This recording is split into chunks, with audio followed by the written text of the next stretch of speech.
You talked about the state possibly being outmoded, versus the network, that you might see a different type of formation. Really, I don't think the state gets completely outmoded. Someone's going to have a monopoly on violence, and they'll be the state.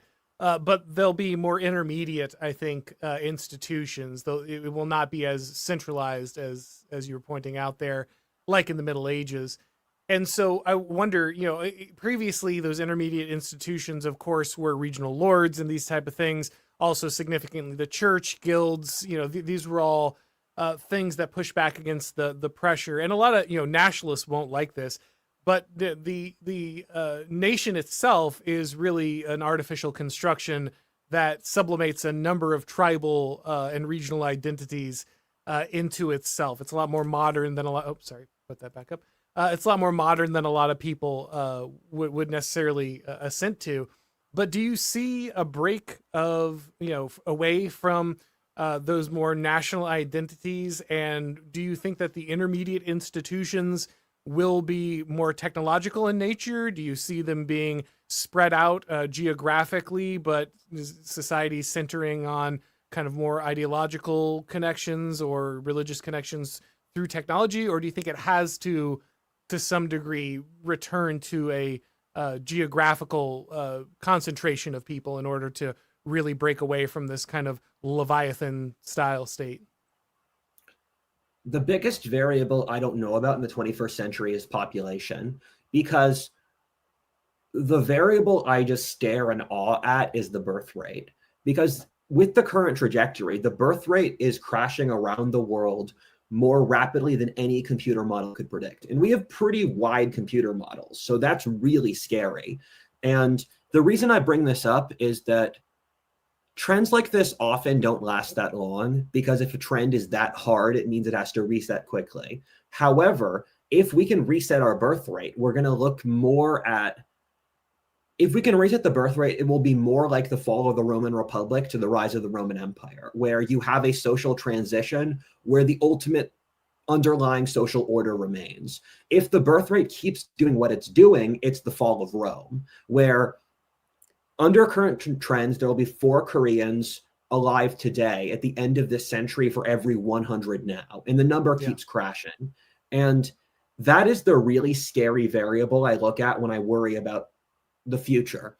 And I would think that the network would establish a weird combination of local alignments, because keep in mind, with the network, with digital communication, you could move to Montana and be value aligned with lots of local people in Montana while you work a remote job based out of New York City. And in the previous timeline, you would have had to move to New York City for that job.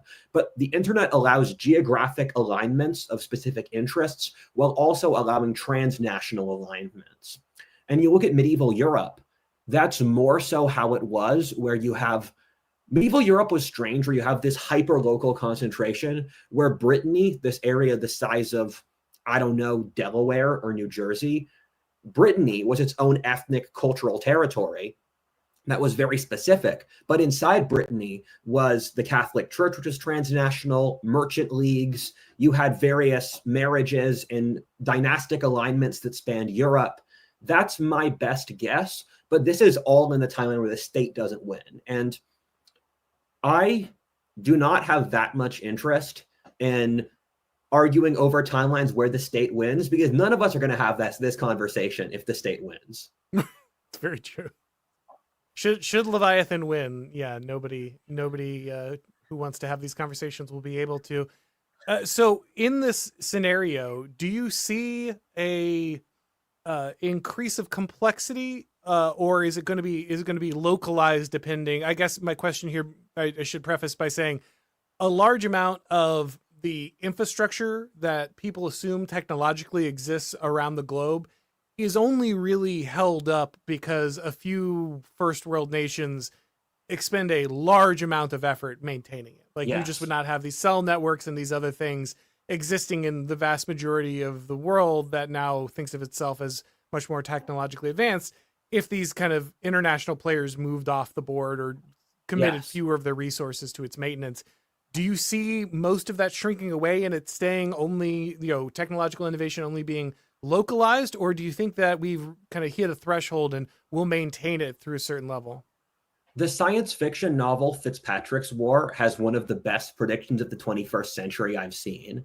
And I find it kind of hilarious. And this book was written around 1990, where the book is set in the 25th century about the rise of an American Alexander the Great. But its backstory in the 21st century is fascinating, where in the 21st century, the world's population reaches a peak of 10 billion and then crashes down to 1 billion due to a combination of supply chain issues, genetically engineered plagues, and war, where what happens is that America over the course of the 21st century, from roughly 2020 until 2070, America has a series of civil wars where the Democrats get taken over by predatory inner city ethnic minority gangs, and the Republicans become controlled by intentional communities of rural rednecks who move away from the complete degeneracy of American society. So the Republicans and the Democrats become captured by different demographics, and then the rednecks burn the cities down, and America restarts its civilizational cycle,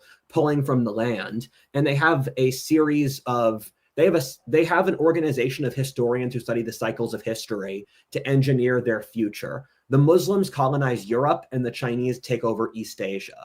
And I don't think it would happen exactly like that. But one of the things I respect about the Fitzpatrick's War timeline is that it's a view of the future that's pretty in line with historic trends. Because most science fiction involves the stripping away. Most science fiction is just the fantasy of the Leviathan. You look at Star Trek, it's the complete stripping away of culture and religion for this communist, expansionist, post-scarcity society.